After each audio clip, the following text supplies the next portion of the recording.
వారు చెప్పిన మాట, అయ్యా కేసీఆర్ ఉన్నప్పుడే బాగుండే, ఆ రోజు కేసీఆర్ వల్లనే మాకు మేలు జరిగింది, ఈ ప్రభుత్వంలో ఏమీ జరగట్లేదనే మాట ఈ రోజు చెప్తా ఉన్నారు. ఈ రోజు ఏ రైతును పలకరించినా, ఏ యొక్క రైతు కూలీని పలకరించినా ఏమున్నది? ఈ రోజు రైతులు ఆరుగాలం కష్టపడి పండిస్తే మరి ఈ రోజు వర్షాలు పడి ఇప్పుడిప్పుడే మన యొక్క పంట చేలు చేతికొస్తా ఉంటే ఈ చాతగాని ప్రభుత్వం ఈ రోజు మొగులపల్లి మండల కేంద్రంలో మన రైతు పిఎస్సిఎస్ మరి దగ్గర చెప్పులు లైన్లో పెట్టి పరిగాపుడు కాస్తే ఒక బస్తా అరబస్తా ఇంటికి పొమ్మని ఈ రోజు రైతుల యొక్క మరి ఆత్మస్థైర్యాన్ని దెబ్బతీసేటువంటి దౌర్భాగ్య ప్రభుత్వం రావడం మనందరికీ ఒక దురదృష్టకరమైనటువంటి మాట. రైతులకు కేసీఆర్ ఉన్నప్పుడు ప్రతి 6 నెలలకు ఒకసారి చినుకు పడంగానే రైతు బంగు టింగు టింగు అని మన రైతు అకౌంట్ లో పడ్డాయి. ఇప్పుడు పడుతున్నాయా? పడడం లేదు. కరెంట్ వస్తున్నదా? రావడం లేదు. ఎరువులు రావడం లేదు. బ్యాంకు రుణాలు మాఫీ చేస్తానని 2 లక్షల రుణాలు మాఫీ చేస్తాం, మాకు ఒక్క ఓటైన్లు చాలంటే రైతులు కేసీఆర్ ఇచ్చిన రైతు బంధును మర్చిళ్ళు, కేసీఆర్ చేసిన రుణమాఫీని మర్చిళ్ళు, రైతులకు కావలసినటువంటి ధాన్యం కొనుగోలు రైతుల పక్షాన ఉంటే ఒక్క ఓటే కదా 2 లక్షలు వస్తాయి, 10,000 జాగల 15,000 వస్తాయని ఆశ పెడితే ఏమైంది? ఈరోజు రైతుల ఆశలలో నిరాశ ఎదురైంది. ఈరోజు అన్ని వర్గాల ప్రజలను మోసం చేసిండ్రు. ముఖ్యంగా మీ మిత్రుడు జడ్పీడీసీ మాట్లాడుతూ బలహీన వర్గాలకు సంబంధించినటువంటి విషయాల్ని వారు ప్రస్తావించిండ్రు. ఇంతకుముందే మరొక యాదవ్ సోదరుడు ఒక గొర్రె పిల్లను తీసుకొచ్చి మన రామన్న కానుకలు, ఆ రోజు మన కేసీఆర్ గారు కుల వృత్తులను గౌరవించాలని ఈ రాష్ట్రంలో ఉన్నటువంటి యాదవులను, ముదిరా సోదరులను, నేతన్నలను, గౌడన్నలను, అన్ని కుల వృత్తులను కూడా పెద్ద మనసుతో ఆశీర్వదించి ఆర్థిక సహకారాన్ని అందించి ఈ రోజు ఒక పక్క జరగాల్సినటువంటి అభివృద్ధి విద్యాపరంగా ఉపాధి పరంగా జరుగుతుంది, కానీ గ్రామాలలో ఏ వృత్తినైతే నమ్ముకున్నారో వాళ్లకు కూడా సహకారాన్ని అందించాలని ఈ రోజు యాదవులకు గొర్రెలు ఇచ్చిండు. ఈ ప్రభుత్వం వచ్చినాక ఒక్కరికైనా ఒక గొర్రె పిల్ల వచ్చిందా? రాలే. ఈ రోజు చెరువులలో చేప పిల్లలు పోస్తున్నారా? పోయట్లేదు. నేతన్నలకు ఏమైనా రుణాలు మాపైనాయా? కావడం లేదు.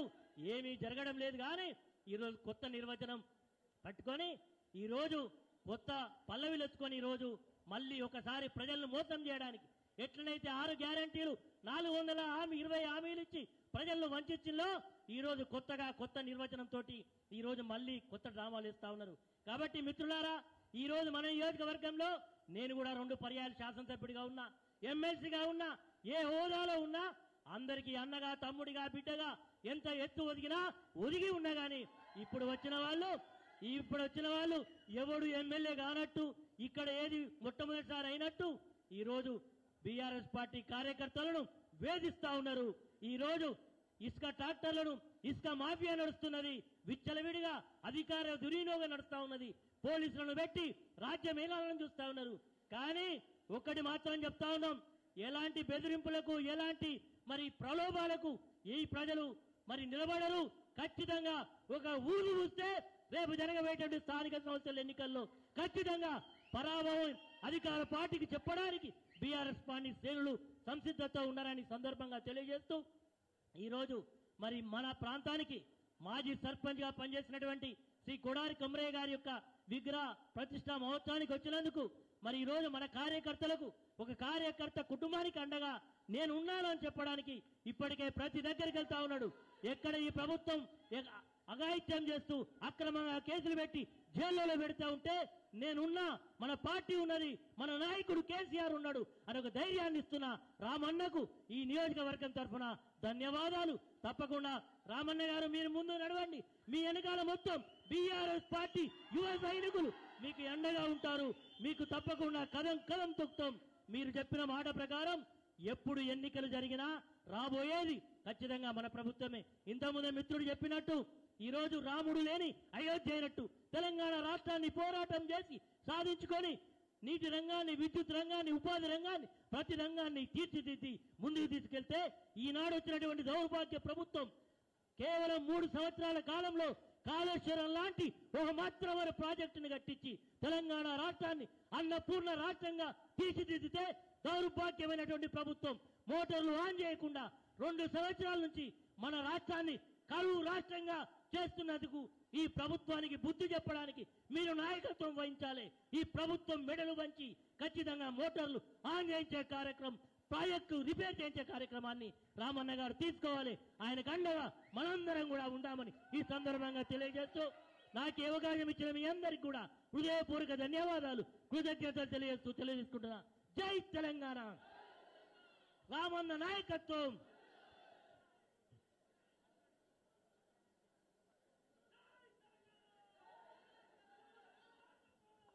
కేటీఆర్ గారి జన్మదినాన్ని పురస్కరించుకొని మంత్రి నియోజకవర్గంలో బీఆర్ఎస్ పార్టీ నాయకులందరూ మన ఎంబీబీఎస్ అమ్మాయికి జ్యోత్స్నకు 2 సంవత్సరాల ఫీజు కోసం కేటీఆర్ గారు నా జన్మదినం బీదవాళ్ళ కళ్ళల్లో ఆనందం ఉండాలని వారి పిలుపును పురస్కరించుకొని మా వాళ్ళంతా 2 లక్షల రూపాయల చెక్కు 2 సంవత్సరాలకు 4 లక్షల రూపాయలు ఇవ్వడానికి వారు నిర్ణయించుకొని ఇవాళ వారి చేతుల మీదుగా ఆ అమ్మాయికి ఇస్తున్నందుకు చాలా సంతోషంగా ఉంది. ధన్యవాదాలు.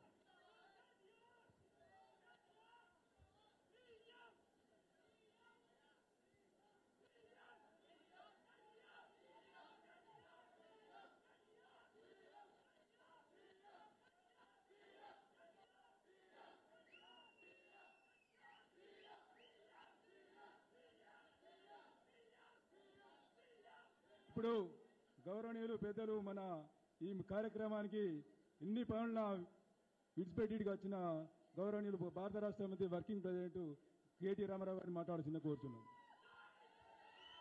జై తెలంగాణ, జై తెలంగాణ, జై తెలంగాణ. కేసీఆర్ గారి నాయకత్వం, కేసీఆర్ గారి నాయకత్వం.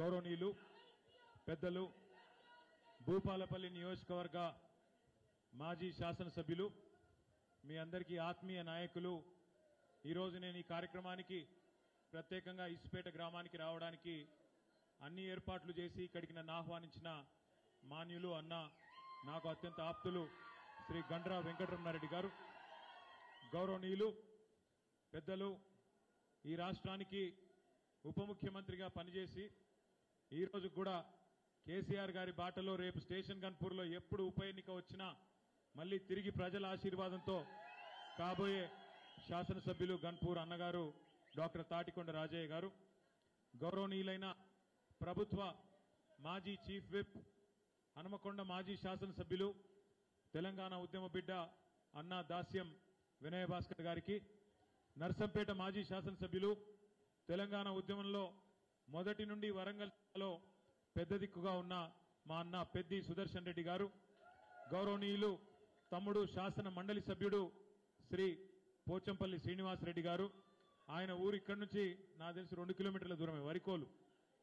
అట్లాగే మా అక్క మాజీ మంత్రివర్యులు పెద్దలు, మీ అందరికీ సుపరిచితురాలు, గతంలో భూపాలపల్లి ఇన్ఛార్జ్గా పనిచేసిన పెద్దలు శ్రీమతి సత్యవతి రాథోడ్ గారు, అదేవిధంగా గౌరవ మాజీ శాసనసభ్యులు సోదరులు వరంగల్ ఈస్ట్ మన నన్నపనేని నరేందర్ గారు, అదేవిధంగా ముగుళ్లపల్లి గతంలో 2006లో జెడ్పీటీసీగా పనిచేసి తర్వాత పెద్దలు కేసీఆర్ గారి, ఇక్కడ ఎంకన్నకు బాగానే ఫ్యాన్స్ ఉన్నారా, పెద్దలు కేసీఆర్ గారి ఆశీస్సులతో రాష్ట్ర రైతు రుణ విముక్త కమిషన్ చైర్మన్ గా పనిచేసిన అన్న నాగుర్ల వెంకన్న గారు, అక్క మీ అందరి సహోదరి, మీ అందరి సోదరి, వరంగల్ జిల్లా పరిషత్ మాజీ చైర్మన్ గారు శ్రీమతి గండ్రా జ్యోతి గారు, తమ్ముడు గ్రాడ్యుయేట్ ఎన్నికల్లో మన ఎమ్మెల్సీ అభ్యర్థిగా పోటీ చేసిన ఏనుగుల రాకేష్ రెడ్డి గారు, తమ్ముడు ఈ నియోజకవర్గ ముద్దుబిడ్డ, కాకతీయ యూనివర్సిటీలో ఉద్యమాన్ని నడిపిన విద్యార్థి నాయకుడు, తర్వాత మన రాష్ట్ర దివ్యాంగుల కార్పొరేషన్ చైర్మన్ గా పనిచేసిన తమ్ముడు వాసుదేవ్ రెడ్డి గారు, వేదిక పైన ఉన్న ఈ కార్యక్రమానికి అధ్యక్షత వహిస్తున్న మొగుళ్లపల్లి మండల పార్టీ అధ్యక్షులు తిరుపతిరావు గారు, మాజీ జెడ్పీటీసీ జోరిక సదయ్య గారు, అదేవిధంగా ఈరోజు ముఖ్యంగా ఇసుపేట గ్రామంలో కొమరయ్య యాదవ్ గారి విగ్రహావిష్కరణకు వారి కుటుంబ సభ్యులంతా, తమ్ముడు రమేష్ గాని వారి కుటుంబం మొత్తం కూడా మమ్మల్ని ఆహ్వానించిన రమేష్ యాదవ్ గారికి, వారి కుటుంబానికి, వేదిక మీద ఉన్న వివిధ మరి గ్రామ శాఖల అధ్యక్షులు, మాజీ ఎంపీటీసీలు, మన సీనియర్ నాయకులు ఆదిరెడ్డి గారు, అదేవిధంగా వేదిక పైన ఉన్న మాజీ సర్పంచులు, మాజీ ఎంపీటీసీలు, సింగిల్ విండోల అధ్యక్షులు, అదేవిధంగా ఇంకా మా యువ మిత్రులు వేదిక ముంగటున్న మరి ఈ గ్రామ అదేవిధంగా మొగుళ్ళపల్లె మండల సోదరులకు మా ఆడబిడ్డలకు పత్రికా మిత్రులకు పేరు పేరున అందరికీ హృదయపూర్వకంగా నమస్కారాలు. చాలా సంతోషంగా ఉంది. గతంలో ఒకసారి ఇక్కడికి వచ్చేది ఉండే మొగుళ్ళపల్లె మండలానికి, కానీ ఆఖరి నిమిషంలో మరి ఇప్పుడే సదన్న చెప్పిండు అన్ని కట్టుకున్నాం ఫ్లెక్సీలు గిక్సీలు, కానీ నువ్వు రాలేదని కొద్దిగా నారాజు మాట్లాడిండు. మొత్తానికి వచ్చిన ఇప్పటికైతే వచ్చినా మిమ్మల్ని అందరినీ కలుసుకోవడం సంతోషంగా కూడా ఉన్నది. మీ అందరితో నా ప్రార్థన ఒకటే, అధికారం ఎవరికి శాశ్వతం కాదు. కేవలం భూమి మీద 1000 ఏళ్ళు ఉండతందుకో 2000 ఉండతందుకో రాలేదు. అందరం పుట్టినాం, అందరం ఏదో ఒక రోజు పైకి పోతాం. కానీ భూమి మీద ఉన్నప్పుడు ఏం పని చేసినాం, ఎట్లా పని చేసినాం, ఇచ్చిన మాట నిలబెట్టుకున్నామా లేదా, మనం ఏదన్నా ఒక మాట చెప్తే ఆ వర్గానికి కానీ ఆ ప్రజలకు కానీ న్యాయం చేసినామా లేదా, గదొకటే చరిత్రలో మిగిలిపోతుంది తప్ప నువ్వు పెద్ద పెద్ద పదవులు చేసినా ప్రజలను మోసం చేస్తే మాత్రం ఎన్నటికీ మనకు మంచి మాత్రం జరగదు. ఇవాళ రాష్ట్రంలో జరుగుతున్నది ఏంది ఒక్కసారి మీరు ఆలోచన చేయమని చెప్పి నేను మిమ్మల్ని అందరినీ కోరుతున్నా. కేసీఆర్ గారు భూపాలపల్లికి వచ్చిండ్రు. రమణారెడ్డి గారిని గెలిపించమని అడిగేందుకు 2023 సంవత్సరంలో నవంబర్ నెలలో మీ కాడికి వచ్చిండు. వచ్చినప్పుడు చిల్కాకు చెప్పినట్టు చెప్పిండు. ఏం చెప్పిండు? కాంగ్రెస్ వాళ్ళు లంగలు, వాళ్ళని నమ్మితే రైతు బంధుకు రామ్ రామ్ అవుతుందని చెప్పిండా లేదా? మరి ఎగ్గొట్టిరా, 2 సార్లు ఎగ్గొట్టినరా లేదా? 2 పంటలకు ఎగ్గొట్టిండ్రు. ఎగ్గొట్టుడే కాకుండా మళ్ళీ ఇంకొక గమ్మతైన ముచ్చట, కేసీఆర్ ఉన్నప్పుడేమో రైతు బంధు మీకు నాట్లు పడే టైంకు రైతు బంధు పడుతుండే టింగు టింగుమని. ఒకసారి కాదు 2 సార్లు కాదు 11 సార్లు పడ్డది రైతు బంధు. మీరు దండం పెట్టుకునే అవసరం లేదు, దరఖాస్తు పెట్టుకునే అవసరం లేదు, దఫ్తర్లు తిరిగే అవసరం లేదు, ఎవరిని కాళ్ళు పట్టుకునే అక్కర్లేదు, ధర్నా చేసే అవసరం లేదు. ఏ అవసరం లేకుండా టైంకు మంచిగా మీ ఫోన్లనే టింగు టింగుమని సౌండ్, మంచిగా ఖాతాల పైసలు పడుతుండే. 70 లక్షల మంది రైతుల ఖాతాల్లో 73,000 కోట్ల రూపాయలు వేసిన ఒకే ఒక్క నాయకుడు భారతదేశంలో రైతు బంధు కేసీఆర్ గారు. కడుపుల సల్ల గదలకుండా, ఎక్కడికి పోకుండా కడుపుల సల్ల గదలకుండా మీ ఖాతాల్లో పైసలు పడ్డాయి. మరి ఈరోజు ఏం జరుగుతున్నది? కేసీఆర్ ఉన్నప్పుడేమో నాట్లప్పుడు పడుతుండే రైతు బంధు, కాంగ్రెస్ వాళ్ళు వచ్చినాక ఓట్లప్పుడు మాత్రమే పడుతుంది. పార్లమెంట్ ఎలక్షన్ ముందు ఒక తాప, ఇప్పుడు మళ్ళీ పంచాయతీ ఎన్నికలు వస్తున్నాయి కాబట్టి డబ్బల ఓట్లు కావాలి కాబట్టి ఇంకొక తాప ఇప్పుడు వేసిండు. వేసి మళ్ళీ ఏమంటుండు, దానికి కూడా ఇక నా పాటి పని ఎవ్వడు చేయలేదు ఈ దేశంలో, ఇక పోయి సంబరాలు చేసుకోపోయి రైతులందరూ. ఏమిటికి సంబరం? నువ్వు ఇస్తానన్న బోనస్ ఎగ్గొట్టినందుక, యూరియా బస్తాల కోసం లైన్లలో నిలబెడుతున్నందుక, లేకపోతే 15,000 ఇస్తా అని చెప్పి కటింగులు పెట్టి 12,000 ఇచ్చి దానికే పోజులు కొడుతున్నందుక, దేనికి చేసుకోవాలి సంబరము? కేసీఆర్ ఉన్నప్పుడు కరెంటు టైంకి వస్తుండే, కేసీఆర్ ఉన్నప్పుడు ఎరువులు టైంకి వస్తుండే, కేసీఆర్ ఉన్నప్పుడు పంటకు పెట్టుబడి టైంకి వస్తుండే, పంటలు మంచిగా వండితే బ్రహ్మాండంగా కొనుగోలు కూడా టైంకి అవుతుండే, పైసలు కూడా టైంకి పడుతుండే. ఇలా ఉన్నదా పరిస్థితి? పట్టించుకున్నటోడు ఉన్నాడా? ఇక్కడికి వచ్చేటప్పుడు పరకాలు లాగిన నేను, పరకాలలో మన మాజీ ఎమ్మెల్యే ధర్మారెడ్డి గారు ఒక మీటింగ్ పెట్టిండు. ఆ మీటింగ్లో చెప్తాండు, సంగెం మండలంలో నల్లబెల్లి అనే ఊరుందట. ఆ ఊళ్ళే ఒక మహిళా రైతు, భర్త ఎక్కడో బొంబాయిలో పనిచేస్తాడు, కొడుకు హైదరాబాద్లో ఉద్యోగం చేస్తాడట, కానీ 3 ఆధార్ కార్డులు ఉన్నాయి. ఆమె రైతు, ఆడబిడ్డ రైతు, పొలం ఉన్నది, 1 ఎకరమో 2 ఎకరాలు ఉన్నది. యూరియా బస్తాలు కావాలి, దుకాణం కాడికి పోయింది. పోతే దుకాణపోటు చెప్పిండట, ఒక్క ఆధార్ కార్డు మీద ఒకటే బస్తా అని చెప్పిండట ఎకరానికి. ఏం చేయాలి మరి? 3 బస్తాలు కావాలి. ఏం చేయాలని చెప్పి ఇంటికి పోయి కొడుకు ఆధార్ కార్డు, భర్త ఆధార్ కార్డు, ఆమె ఆధార్ కార్డు 3 పట్టుకొచ్చి ఆ దుకాణపోనికి ఇచ్చింది. ఇచ్చి 3 బస్తాలు కొంటపోయింది. కొంటపోతే ఏమైంది ఎరికేనా? మధ్యలో పోలీసు వాళ్ళు పట్టుకొని నాన్ బెయిలబుల్ కేసు పెట్టి ఇలా ఆ మహిళా రైతును జైలుకు పంపిండ్రు. ఇదేనా ప్రభుత్వాన్ని నడిపే పద్ధతి? ఎరువులు ఇస్తే దానికోసం యుద్ధాలు, ఎరువు కావాలంటే యుద్ధం. భర్త పేరు మీద కొడుకు పేరు మీద ఆధార్ కార్డు పెట్టి ఎరువు బస్తా తెచ్చుకుంటే అదేదో మర్డర్ చేసినట్టు తీసుకుపోయి నాన్ బెయిలబుల్ కేసు పెట్టి జైల్లో పెడితే దీన్ని ప్రభుత్వం అందామా ఇంకేమందాము? మీరు ఆలోచన చేయమని చెప్పి నేను కోరుతా ఉన్నా. ఎట్లున్న పరిస్థితి ఎట్లయింది అంటే, నేను మొన్న నా నియోజకవర్గం సిరిసిల్ల పోయినా. ఆడికి పోగానే ఒక మా వాళ్ళందరూ వచ్చి ఇట్లనే ఎలక్షన్ ఉన్నది కదా మాట్లాడుకుందామని కూర్చున్నాం. ఒక తాత వచ్చిండు, ఒక రైతు పెద్ద మనిషి వచ్చి మన కుమరయ్య యాదవ్ గారు లెక్కనే ఉండే పెద్ద మనిషి ముఖం కూడా. ఆ పెద్ద మనిషి వచ్చి అడిగిండు, ఏం బిడ్డ బాగున్నావా అన్నాడు. నేను బాగానే ఉన్నా, మీ సంగతి ఏందని నేనన్నా. ఏం సంగతి పాడైంది, ఏం లేదు, కాలం అయితే లేదు, వానలు కొడతలేవు, నీళ్లు లేవు, వాగుల రైతు బంధు పడతలేదు, కరెంటు వస్తలేదు, కాలిపోయిన ట్రాన్స్ఫారం రిపేర్ చేసేవాడు లేడు, ఏం చేయాలి? మంచిగా పాలిచ్చే బర్రెను పక్కకు పెట్టినాం, తన్నే దున్నపోతుని తెచ్చుకున్నాం, ఇక తంతాంది పడుతున్నాం, ఏం చేయమంటావు అన్నాడు. కొద్దిగా కుడి ఎడుమ రాష్ట్రం అంతటా రైతుల ఆలోచన గట్లనే ఉన్నది. పాలిచ్చే బర్రెను పక్కకు పెట్టి ఎగిరి ఎగిరి తన్నే దున్నపోతుని తెచ్చుకుంటే మన తన్నకుండా ఊకుంటుందా? దాని బుద్ధి మారుతుందా? దున్నపోతుంది. కాంగ్రెస్ అనే దున్నపోతుని తెచ్చుకొని దాంతో పని కావాలంటే పని అవుతుందా? దున్నపోతు ములుగర్ర పెట్టినా ఒడిసినా పోతుందా? అటు ఇటు పోదు కదా. గట్లనే ఇవాళ ఈ ప్రభుత్వానికి ఎవ్వాలంటే కూడా పట్టి లేదు. మాటలు మస్తుగిచ్చిర్రు. మా బలహీన వర్గాల సోదరులకు, బీసీ సోదరులకు ఇక చెప్పవశంగానని మాటలు ఇచ్చిర్రు. ఏమేం చెప్పిర్రు? కామారెడ్డిలో బీసీ డిక్లరేషన్ అని విడుదల చేసిండ్రు. ఏం చెప్పిర్రు బీసీ డిక్లరేషన్లా? మాకు కాంగ్రెస్ వాళ్ళకు మీరు అధికారం ఇస్తే బ్రహ్మాండంగా సంవత్సరానికి 20,000 కోట్ల బడ్జెట్ పెడతాం, 20,000 కోట్ల బడ్జెట్ పెడతాం, 5 ఏళ్లలో 1,00,000 కోట్ల బడ్జెట్ బీసీ సంక్షేమానికి ఇస్తామని చెప్పారు. మరి ఆ 1,00,000 కోట్లతో ఏం చేస్తారయ్యా అని అడిగింది. అడిగితే ఏం చెప్పారు ఎరికేనా?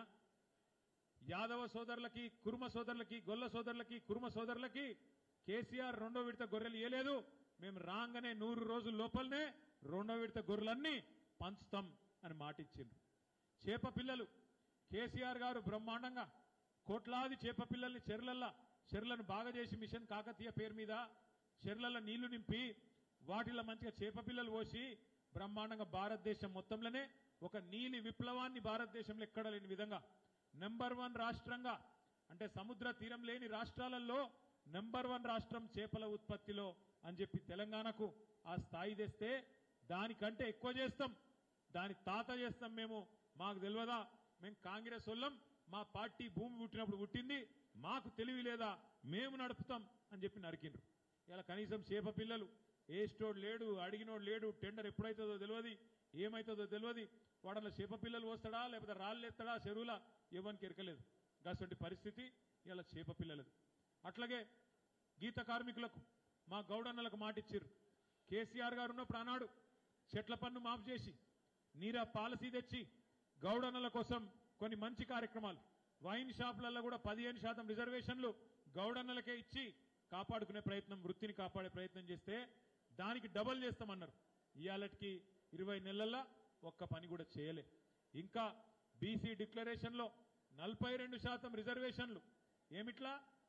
ఒక్క జెడ్పీటీసీ ఎంపీటీసీలో కాదు, ప్రభుత్వ కాంట్రాక్టులలో మొత్తంలా 42% ఇస్తాం బీసీలకు. 42% ఎంత పెద్ద కాంట్రాక్ట్ అయినా 42% మీకే, ఉద్యోగాలలో మీకే, చదువుల మీకే, రాజకీయంలో మీకే, ప్రభుత్వ పనులలో కూడా మీకే ఇస్తాం అని చెప్పి బీసీ డిక్లరేషన్లో చెప్పిండు. 20 నెలల 20,000 కోట్ల బడ్జెట్ ఎక్కడో పోయింది. 2 సంవత్సరాలు కలిపితే కూడా 20,000 కోట్లు నిండుతలేదు. సంవత్సరానికి 20,000 కోట్లు అన్నోడు 2 బడ్జెట్లు పెడితే కూడా కలిపి కూడా 20,000 కోట్లు కాలే. ఇక మాటలు మాత్రం పెద్ద పెద్ద మాటలు. గమ్మత్ ఏంటంటే ఇవాళ రేవంత్ రెడ్డిని కానీ ఇక్కడ ఉన్న మీ కాంగ్రెస్ ఎమ్మెల్యేని కానీ ఏమైనా మరి బాగా నరికితిరి కదా, అరిచేతుల స్వర్గం చూపెడుతురు కదా, మా ఆడబిడ్డలు ఇక్కడనే ఉన్నారు, మీకు చెప్పినరా లేదా? ఏం చెప్పిరు మీకు? అత్తకు 4,000, కోడలకు అత్తకు 4,000, కోడలకి ఎన్ని? 2,500 ఇస్తా అన్నాడా?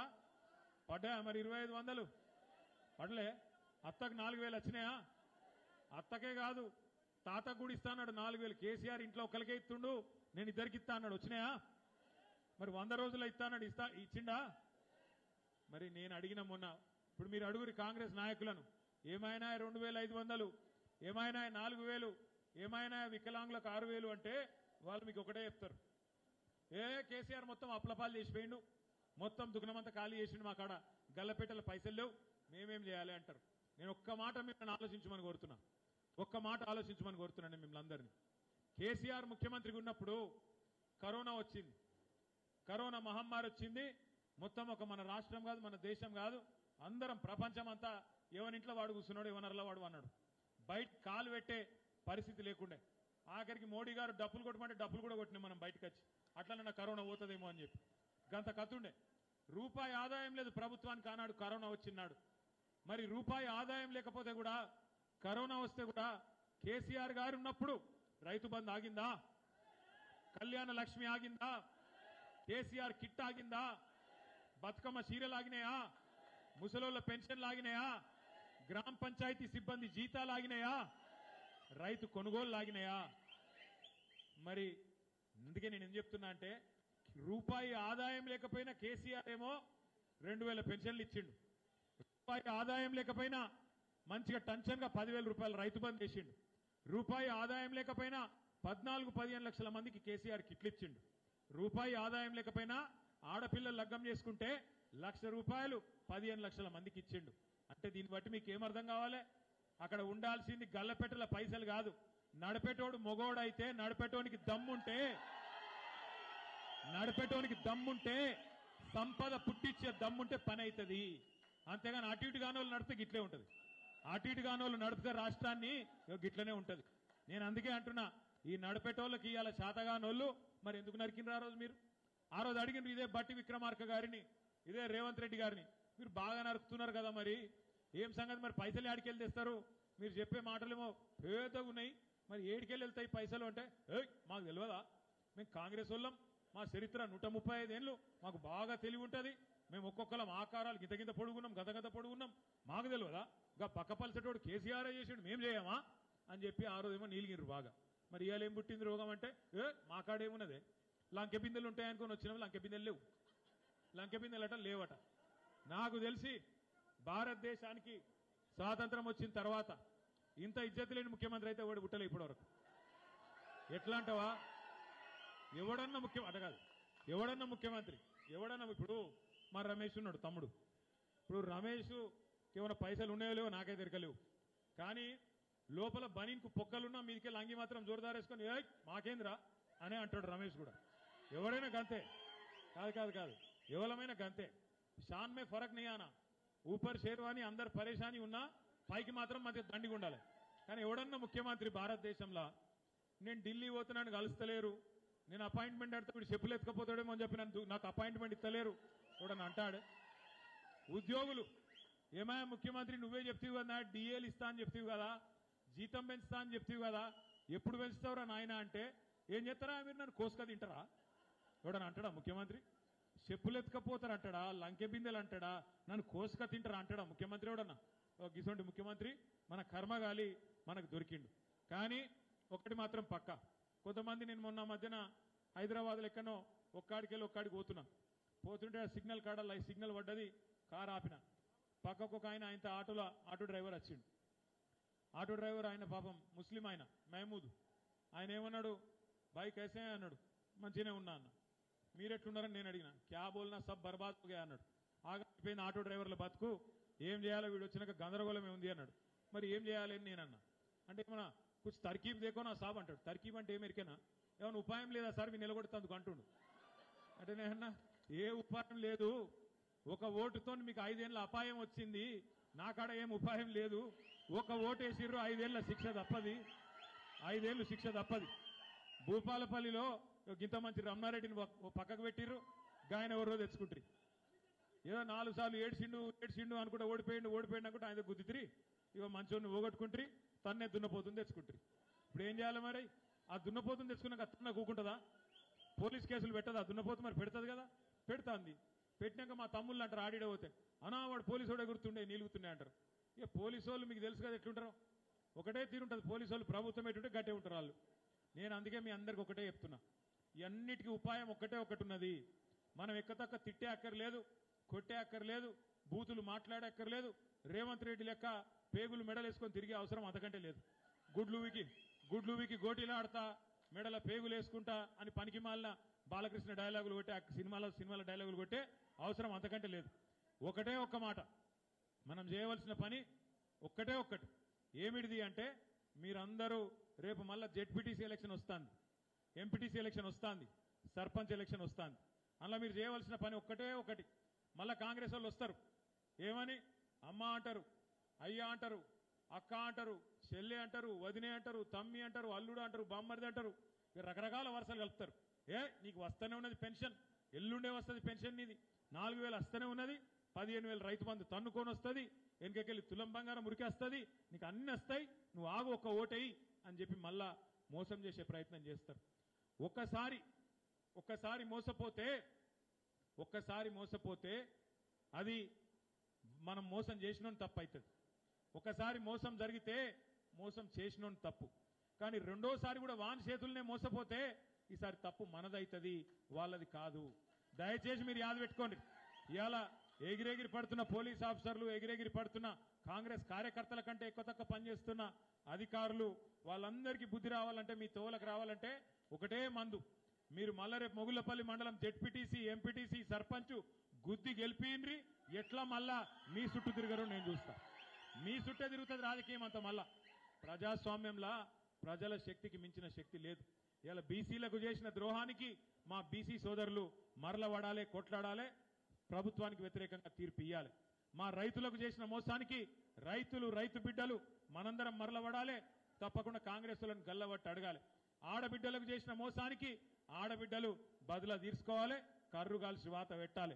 2 లక్షల ఉద్యోగాలని చెప్పి పిల్లలకు చేసిన మోసానికి పిల్లలు కూడా ఖచ్చితంగా ఓటు హక్కున్న ప్రతి తమ్ముడు, ప్రతి చెల్లె మీరు కూడా బదులా తీర్చుకోవాలి. ఇక ముసలోళ్ళు అయితే 4,000 పెన్షన్ అని చెప్పి మోసపోయిన ఒక మా అవ్వ కనబడుతుంది అక్కడ. ఆ అవ్వను అడుగుతున్నా నిన్ను, ఒక నీలం రంగు చీర అవ్వ, నువ్వే ఏం పేరు, అమ్మ పేరు అడుగు, ఏం పేరు? మల్లమ్మ, నీ ఓటు అడిగేందుకు వచ్చిందనుకో కాంగ్రెస్ ఓడు, ఇంట్లో కట్టే ఉంటుంది కదా, దొడ్డు కట్టే పట్టుకొని ఉరికి ఒక్కటి వెనుక మర్రేసి చంపు. అర్థమైందా? నిజంగా కొట్టేవు ఆయన కేసు పెడతాడు వాడు.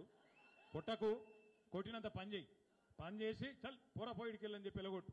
నేనేమంటున్నా అంటే, మోసాన్ని మోసంతోనే జయించాలి, ముళ్ళును ముళ్ళుతోనే తీయాలి. కాంగ్రెస్ ఓనికి ఓటుతోని వాని అధికారంలోకి తెచ్చింది మీరే, రేపు మళ్ళా ఓటుతోని అధికారంలోకి వెళ్ళి దించాల్సింది కూడా మీరే. తప్పకుండా నాకైతే నమ్మకం ఉంది. ఇవాళ మీ స్పందన, మీ ఉత్సాహం చూస్తుంటే నేను ఆడ పరకాల్లో మొదలైన కాడికెళ్ళి ఇక్కడ దాకా ఎక్కడికక్కడ కార్యకర్తలు అయితే జోష్ మీద ఉన్నారు. ఏం బాధ లేదు. వాడొగడు వీడొగడు మాట్లాడుతూనే ఉంటాడు. మనం ఏం కాదు, ఎవడోడో మాట్లాడతాడు. బీఆర్ఎస్ పోయి బీజేపీలో కలుస్తుందట అని ఒకడు అంటాడు, ఇంకోటి ఇంకేదో అంటాడు. ఎక్కడ పోదు బీఆర్ఎస్, కేసీఆర్ ఇంకొక 50-100 ఏళ్ళు మీకు సేవ చేసుకుంటూ మీతోనే ఉంటది. తెలంగాణ ఉన్నంత కాలం బీఆర్ఎస్ పార్టీ ఉంటది. ఎవ్వంతో కలిసే కర్మ మనకు లేదు. బ్రహ్మాండంగా పని చేసుకుంటూ, మీ దయ ఉన్నంత కాలం, మీ ఆశీర్వాదం ఉన్నంత కాలం, మీరు పని చేయమన్నంత కాలం పని చేసుకుంటూ పోతూనే ఉంటాం. మళ్ళొక్కసారి మంచి రోజులు రావాలి ఈ రాష్ట్రంలో పేదోళ్ళ కంటే. కేసీఆర్ గారు తిరిగి ముఖ్యమంత్రి కావాలి. దానికోసం అందరం కష్టపడదాం, అంకిత భావంతో పనిచేద్దాం.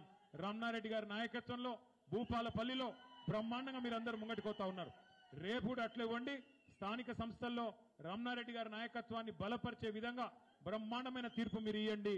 తప్పకుండా రేపటి రోజున మళ్ళీ ఒక్కసారి కేసీఆర్ ముఖ్యమంత్రి అయిన తర్వాత మళ్ళా మనకు మంచి రోజులు వస్తాయని చెప్పి మీకు విన్నవించుకుంటూ, ఈ రోజు నన్ను ఇసుపేట గ్రామానికి ఆహ్వానించిన మీ అందరికీ కూడా పేరు పేరున మళ్ళీ ఒక్కసారి ధన్యవాదాలు తెలియజేస్తూ, జై తెలంగాణ, జై తెలంగాణ. Thank you Ramanna. మీ అందరికీ ఫోటోలకు వచ్చి ఒక 10 నిమిషాలు చాలు. ఒక్కొక్కటి వాళ్ళు ఇంత దూరం వచ్చిన ఒక్కొక్క ఫోటోలు